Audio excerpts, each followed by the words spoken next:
I also think it's really important to make sure that you time your practice, not just make sure that you time your practice exams, because time is also one of the biggest enemies or challengers in these kind of exams.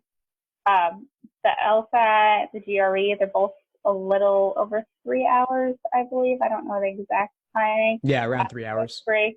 But that sounds like a long time, but when you get in there and you start taking a section, it is not long at all, especially on the logic games. Like, how much does the time break down per game? So you get 35 minutes per section and then an average of 8:45 per game.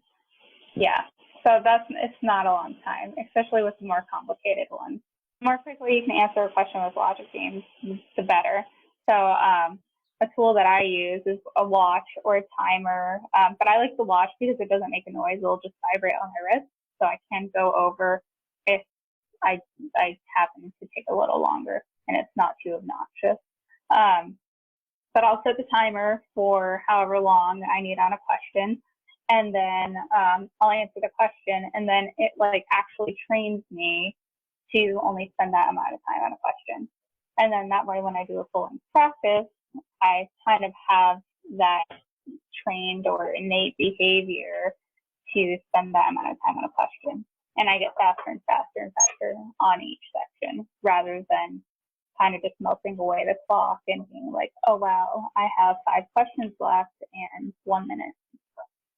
I love that advice. I love the idea of introducing timing early because, of course, these exams are timed and the time constraints are pretty brutal. It's not even reasonable to ask people to complete these questions in the time allotted. And so they're really pushing you to your limits. And the LSAT's a little bit different in that I wouldn't recommend timing individual games or individual passages because they do vary in difficulty. But I would agree that it's useful for when doing timed sections, time them for 35 minutes. And at first, you could set your watch or timer to finish at the 35-minute mark to notify you then. And then you could continue working after that to complete the section just to finish it. And then go back and see where did you actually run out of time? How could you adjust your pacing accordingly? Because that is one of the big factors in doing well in this exam, aside from the content itself, aside from the accuracy, is the pacing and the